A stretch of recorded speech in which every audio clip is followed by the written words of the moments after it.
Bienvenue sur le podcast Révolution Web 3, présenté par moi-même, Tristy ETH.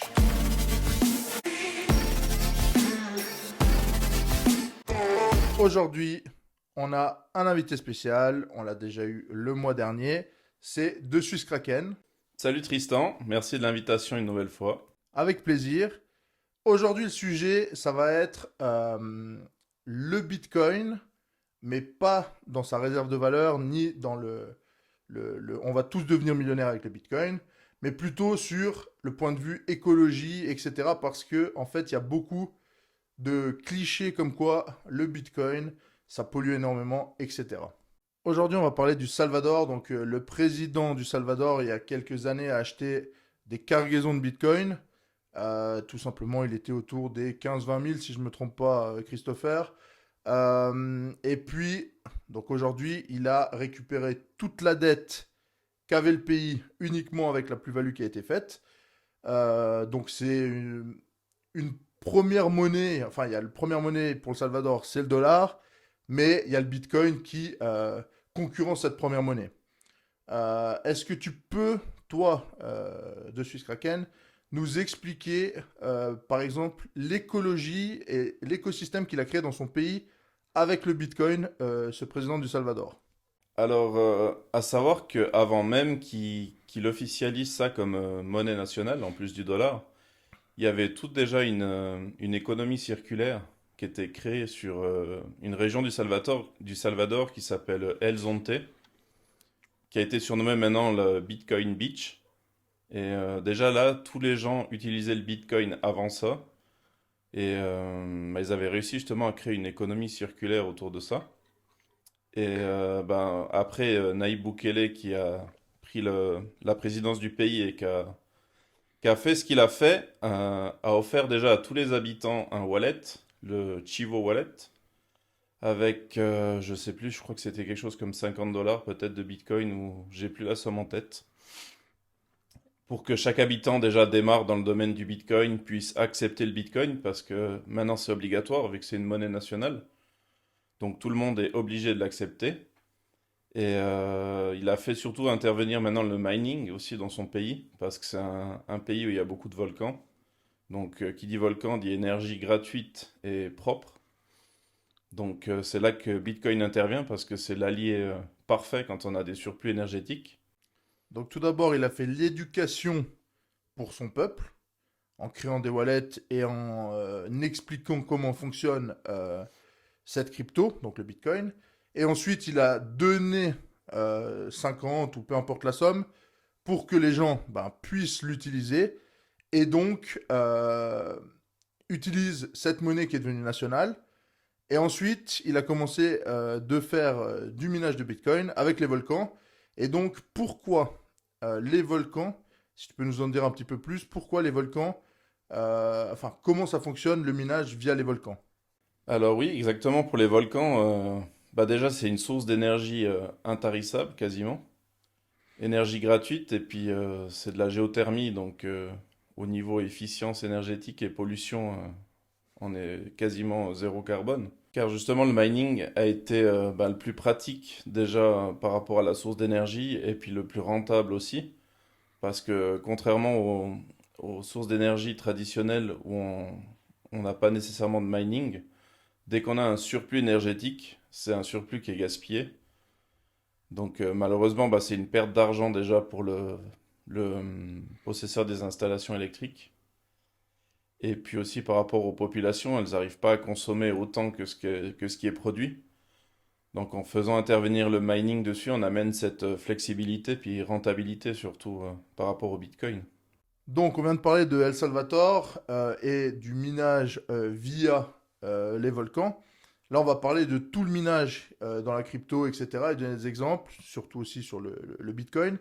Et je vais, avant ça, avant qu'on parle de ça, je vais parler d'une anecdote personnelle que tu connais très bien.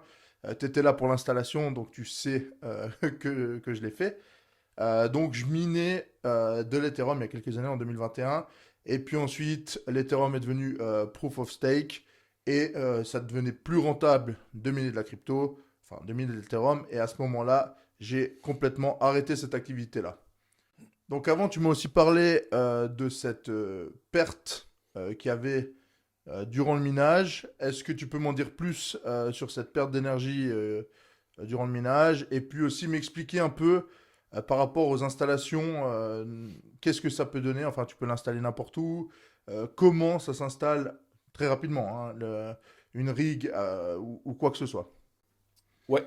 Alors, bah, le gros avantage en fait du mining comparé au service qu'il y a traditionnellement quand tu as des surplus énergétiques, c'est que le mining déjà c'est très mobile. On a des containers remplis d'appareils de minage, que ce soit pour le Bitcoin ou autre, mais là spécifiquement pour le Bitcoin, c'est des ASIC qui peuvent consommer énormément d'électricité. Donc pour gérer un surplus énergétique, c'est parfait.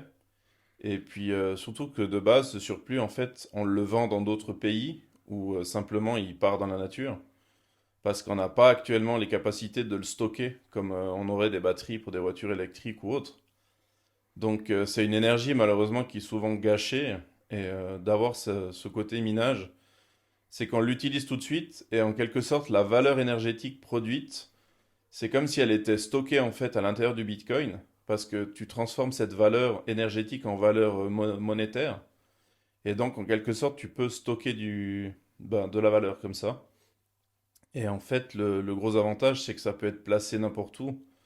Il y a des barrages qui existent au fil de l'eau, où la demande, elle peut varier selon la saison, selon l'endroit. Et c'est le seul matériel informatique qu'on peut arrêter et redémarrer très rapidement, comparé à des bancs de charge qu'il y a dans le système traditionnel, où là, on est avec des bobines et d'autres condensateurs qui vont chauffer énormément. Et c'est pas du matériel que tu peux arrêter comme ça en fait. Donc c'est surtout pour la flexibilité et puis surtout l'aspect financier qui revient toujours. Parce qu'on en tire en fait un bénéfice que en temps normal c'est juste du gâchis quoi. Ouais, actuellement, j'ai vu une étude comme quoi aux États-Unis, actuellement, un Bitcoin miné dans ces grosses fermes aux États-Unis revient environ à 50 000 $ par unité, et puis il pourrait théoriquement le revendre à 90 000 $. Je sais pas si tu avais passé cette information par hasard. Oui, totalement. Et puis, ce qui est super intéressant, comme on a discuté, en fait, il faut pas beaucoup de matériel informatique. Et en fait, ça peut se mettre chez soi, ça peut se mettre un peu partout. C'est très facile à installer. Toi qui as déjà installé des rigs, est-ce que tu peux expliquer en fait très simplement le fonctionnement, qu'est-ce qu'il faut pour que tu mines du Bitcoin ou une autre crypto? Alors déjà dans un premier temps il faut trouver le matériel. Ça c'est quelque chose qui devient quand même de plus en plus rare parce que ça reste un matériel onéreux à l'achat. Et vu la demande actuellement et tous les pays qui se mettent un petit peu au minage, ça devient compliqué. Surtout si on est sur Bitcoin, après sur d'autres cryptos, là on parlera de cartes graphiques et d'autres matériels un peu plus accessibles. Mais après la ressource aussi la plus importante, c'est le prix de l'électricité en fait. C'est que si l'électricité est trop chère, on ne sera pas rentable. C'est pour ça que toutes ces grosses fermes, elles vont dans des endroits où enfin l'électricité hydraulique est quasiment gratuite. Et ça, c'est des coûts qui sont vraiment moindres. Cite-moi deux, trois pays qui actuellement, à ta connaissance, sont pas très chers. Moi, je pense à la Turquie parce que j'avais vu une info comme quoi la Turquie était un très gros producteur, faisait beaucoup de minage. Donne-moi deux, trois pays qui te viennent en tête et qui sont des gros pays où il y a du minage. Alors on a eu l'Asie, mais qui bouge énormément avec les législations qu'il y a entre la Chine et tout ça. Bah, les États-Unis, parce qu'aux États-Unis, ils aiment beaucoup le minage par rapport à sa flexibilité. Typiquement dans des villes où ils produisent énormément, ils n'arrivent pas à consommer tout ce qu'ils ont. Et ce qui est bien, c'est que l'hiver, ils peuvent arrêter les machines très rapidement si la population a besoin de plus d'électricité. Et le plus drôle, c'est qu'à ce moment-là, ils sont rémunérés pour arrêter les machines. Vu qu'en plus que ça leur fait une perte financière d'arrêter les machines de minage, ils sont compensés par la compagnie d'électricité. Et sinon, après, le plus prometteur et le plus gros maintenant au niveau du mining, c'est en Afrique que ça se passe. C'est là qu'on va aborder le prochain sujet. Mais quel pays principalement, si on a plusieurs, tu peux en dire plusieurs, si tu en as un, tu peux en dire un seul, sera et le leader actuel dans le minage en Afrique? Le premier qui me vient, c'est la République du Congo. Ouais. par rapport à son grand parc national qui est dans les premiers parcs préservés avec le plus de biodiversité, qui a choisi le minage en fait pour s'en sortir. Mais après, il y a plein d'autres endroits en Afrique, même au fil de l'eau, il y a énormément de barrages. Il y a des installations qui sont construites, mais il n'y a pas encore la capacité d'absorber tout ça. Tous les villages aux alentours ne sont pas nécessairement raccordés à l'électricité, donc ils construisent ils construisent des barrages et produisent beaucoup d'électricité, mais ils sont pas nécessairement rentables actuellement, si les installations suivent pas. Ouais. Donc, le pays, République démocratique du Congo, a un parc naturel. On appelle ce parc le parc Virunga. Et c'est un parc qui, grâce au Bitcoin, peut rémunérer ses rangers et peut faire plein de choses. Est-ce que tu peux m'énumérer deux, trois choses que tu sais là-dessus ou expliquer tout simplement comment fonctionne actuellement ce parc au Congo? Totalement. C'est même un parc qui était proche de la faillite. Et en fait, c'est un Européen qui s'appelle Emmanuel de Mérode, qui a repris les rênes de ce parc et qui a eu l'idée en fait de faire venir le mining dans le parc, parce qu'il faut savoir qu'il y a énormément de braconnage là-bas, que ce soit sur les gorilles ou d'autres animaux, mais le plus gros ce sont les gorilles des montagnes. Et bah justement, ça demande énormément de ressources en rangers pour protéger déjà rien que le parc. Et en fait, de faire ce mining-là, eux, ils ont construit un barrage et ils se sont retrouvés bah, avec la même problématique de produire énormément d'électricité, mais les populations avoisinantes n'étaient pas raccordées, ils étaient encore au charbon, alors que ils avaient un barrage tout neuf à leur disposition et pas les moyens en fait de l'utiliser correctement. Du coup, ils ont fait venir le mining par l'intermédiaire de Sébastien Gouspillou, qui a une entreprise de mining en France qui est pas mal connue d'ailleurs dans les régions africaines. Et ils ont installé quelques containers là-bas qui sont agrandis maintenant de plus en plus. Ils commencent vraiment à avoir une belle ferme. Et ça permet bah, justement de créer un revenu déjà pour la bonne tenue du parc, qui maintenant va nettement mieux, malgré que c'est un endroit très chaud au niveau guerre et braconnage. Et surtout, maintenant, c'est au niveau des populations locales que ça se joue. C'est que grâce à la chaleur produite par les machines de minage, ils arrivent maintenant à faire sécher des fèves de cacao, des fruits, enfin, il y a plein de choses qu'ils arrivent à faire sécher avec ça. Et donc, maintenant, ils créent des entreprises autour de ça en vendant leur chocolat, leurs pâtes de fruits et café, etc. Donc, grâce au Bitcoin, qui leur rapporte déjà de l'argent, ils sont en train de mettre en place un énorme écosystème qui va permettre aux populations qui sont locales autour de ce parc de pouvoir s'en sortir dans la vie et créer d'autres revenus et donc d'autres emplois et donc s'en sortir un peu de la misère, enfin évoluer dans le bon sens du côté de l'Afrique. On est bien d'accord que c'est vraiment le Bitcoin via ce barrage qui fait que ils arrivent à faire tout ça. Totalement. Parce que avec tout ce revenu créé maintenant, ce qu'ils ont réussi à faire aussi, c'est que de base, les gens se chauffaient au charbon et cuisinaient au charbon. Et ce même charbon était vendu par justement des braconniers ou des gens pas très recommandables. Et du coup, en arrivant avec ça, ils arrivent maintenant à leur faire des prêts. Ils leur mettent à disposition un fourneau électrique dans chaque foyer. Et bah, eux consomment en fait l'électricité maintenant du barrage en payant un abonnement électrique. Et grâce à ça, ils arrivent à recréer toute une dynamique économique dans les environs. Ce qui fait qu'ils font baisser les revenus des braconniers vu que les gens consomment moins de charbon. Et dernièrement, j'ai vu qu'ils commençaient même à faire des prêts pour ouvrir des entreprises. Très intéressant. Donc ils arrivent à supprimer le braconnage avec en fait une idée qui est pas si incroyable que ça, qui est vraiment utilisable à n'importe quelle personne. Enfin, de faire du minage de Bitcoin, c'est possible. Il faut de l'argent à la base pour créer les fermes, mais ça reste quelque chose de simple et que en fait n'importe qui, théoriquement, avec de l'argent, pourrait le faire. Totalement. Ça demande pas des connaissances techniques. C'est assez à la portée de tout le monde. C'est clair que ça peut paraître un peu difficile au début, mais de nos jours, il y a assez d'informations pour se lancer. Tout un chacun peut le faire. C'est juste une question de coût au final. Donc là, on vient de parler de ce parc en République démocratique du Congo, donc le parc de Virunga.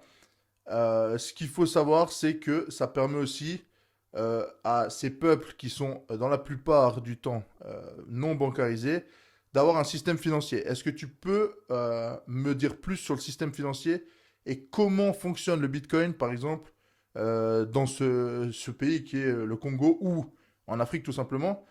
Parce qu'en Europe, aux États-Unis, en Asie, on l'utilise plutôt pour faire du profit et faire de l'investissement que pour, comme système financier pour faire du paiement. Alors, comme tu dis, en Europe, on n'est pas concerné en fait par ces problèmes de bancarisation parce que nous, on a tous les moyens de paiement qu'on a besoin, que ce soit des cartes de crédit, des paiements instantanés sur les téléphones. Enfin, il y a plein de choses qui existent pour se transmettre de l'argent. Et pour ça, d'ailleurs, Bitcoin, on l'utilise plus comme investissement ou comme réserve de valeur. Donc effectivement, en Europe, le Bitcoin, c'est une réserve de valeur, c'est une source d'investissement. Par contre, en Afrique, c'est vrai que c'est un moyen de paiement qui est aujourd'hui utilisé et qui permet vraiment aux personnes non bancarisées de l'utiliser. Est-ce que tu peux me donner l'utilisation, comment ça fonctionne, enfin comment ils font eux pour l'utiliser, qu'est-ce qu'ils utilisent Alors déjà, de base, ils utilisent la blockchain Bitcoin en tant que telle. Ils ont aussi la solution Lightning qui existe, qui est une seconde couche qui permet des transactions instantanées. Et ils ont aussi maintenant un système avec une application qui s'appelle Mobile Money, qui permet des envois de Bitcoin et du stockage de valeur aussi par SMS. Donc en gros, ils utilisent le Bitcoin comme monnaie, comme nous on utiliserait le franc suisse ou l'euro. Ils vont payer directement les commerçants grâce à ça. Ils vont payer leurs courses grâce au Bitcoin et donc l'utilisent quasiment comme une monnaie, comme ça se passe actuellement au Salvador, si j'ai bien compris. Exactement. Et grâce à ça, ils arrivent à combattre en fait l'inflation déjà de la monnaie locale et puis de garder en fait de la valeur de côté, ce qui n'est pas possible avec la stabilité des banques et tout le côté politique du pays. Ouais. Donc, merci pour toutes ces informations. On va passer, comme à la fin de chaque podcast avec toi, aux trois questions que je vais te poser. Donc, la première question que je vais te poser, euh, pour toi, à combien le Bitcoin va arriver durant ce cycle haussier, durant ce bull run? Alors c'est jamais évident de prédire un prix ou ce genre de choses-là. Mais après, si je devais faire une prédiction de prix pour ce bull run-là, je dirais entre 150 et 170 000, à peu près. Parce que c'est seulement maintenant qu'il commence à faire énormément parler de lui avec les ETF et tout ça. Il y a énormément d'argent qui devrait rentrer encore, mais ce ne sera pas nécessairement ce bull run-là. Peut-être pendant le bear market qu'il va continuer de grimper étant donné que ben, les gens vont vouloir continuer maintenant d'investir et de prendre de la valeur maintenant que tout le monde sait ce que c'est. Mais ouais, je pense que la fourchette 150, 170 000, elle est pas mal. Est-ce que pour toi, les prévisions de Donald Trump de faire une réserve de valeur aux États-Unis avec le Bitcoin va avoir un énorme impact sur le prix ou pas forcément? Alors sur le prix, peut-être un peu, mais je pense plutôt que ça risque de limiter la baisse. Ouais. Parce que ces gens-là n'auront pas nécessairement envie de vendre comme on a dans chaque cycle où au bout d'un moment les gens prennent leur profit et puis tout chute. Donc ils vont vouloir plutôt conserver l'actif et je pense que les baisses risquent d'être moins fortes. Je suis du même avis que toi. Là, on est en train de faire de l'adoption de masse énorme sur la crypto, que ce soit dans les médias, que ce soit partout. Et de plus en plus de pays, donc Trump a annoncé ça, qu'il allait le faire, et derrière, il y a plein de pays qui vont faire exactement la même chose, qui veulent suivre le pas de Donald Trump. Exactement. La deuxième question que j'ai à te poser, est-ce que tu penses que l'Afrique va devenir le hub de la crypto ou pas forcément dans les prochaines années, sur les 10 prochaines années, que le hub de la crypto, ça sera quel continent ou bien quel pays d'après toi? Alors déjà, le hub de l'utilité en tout cas, je le pense, ouais, parce que ils sont plus avancés que nous dans l'utilisation au quotidien des crypto-monnaies. On pense être évolué, mais si on regarde vraiment ce qui se fait de leur côté, ils sont pas mal en avance sur beaucoup de choses. Et tandis qu'après, ça dépendra aussi de Donald Trump, parce qu'il a les moyens de faire venir énormément d'entreprises aux États-Unis. Donc, vu que l'Europe actuellement est un peu en porte-à-faux avec la loi MiCA et tout ce qu'ils sont en train de mettre en place, peut-être que les États-Unis deviendront plus favorables, mais je pense entre l'Afrique ou les États-Unis. Ouais. Et la troisième et dernière question que je vais te poser dans ce podcast, c'est pour toi, quelle crypto aujourd'hui qui est là se rapproche le plus du Bitcoin? Est-ce qu'il y en a une ou pas forcément? Alors à mes yeux, non, j'en vois pas d'autres parce que c'est mon côté un petit peu Bitcoin minimaliste aussi. C'est que il n'y a pas d'autre crypto en fait qui n'a pas de créateur derrière, en tout cas connu, qui n'a pas été préminé ou ce genre de choses. Il n'y a pas eu de prévente. C'est le seul qui à mes yeux est incensurable, pas comme Ethereum ou d'autres où on connaît les fondations, on connaît les fondateurs, on peut faire pression sur beaucoup de choses. C'est vrai que aujourd'hui Ethereum, Solana, etc. Sont des cryptos avec des fondations. Ça veut dire que si l'État veut faire quelque chose, il y a des choses qui peuvent être faites. En tant que blocage, etc. Si tu as des exemples que tu dirais, enfin, la pression pour toi des États pourrait venir d'où, par exemple? Ah, sur toutes les personnes qui sont publiques en fait derrière ce genre de blockchain. Comme on a eu pour Tornado Cash, dès qu'il y a des gens qu'on peut mettre sur les verrous, embêtés, on peut avoir un impact sur la blockchain. Tandis que Bitcoin, on ne connaît pas son créateur, on connaît les développeurs qui aident à améliorer le réseau, qui font les mises à jour et ce genre de choses. Mais même si on arrêterait ces développeurs-là, il y aura toujours d'autres personnes qui pourraient prendre le relais et maintenir en fait la bonne direction de la blockchain. Ouais. Donc, on termine là-dessus. Merci beaucoup d'avoir écouté ce podcast. Si vous avez des questions que vous aimeriez que je pose à la fin du prochain podcast avec De Suisse Kraken, mettez-les en dessous de cette vidéo si vous regardez ça sur YouTube. Et puis, sinon, envoyez-les-moi sur Instagram ou sur Telegram. Je vous souhaite à tous et à toutes une belle semaine et on se revoit pour le prochain épisode.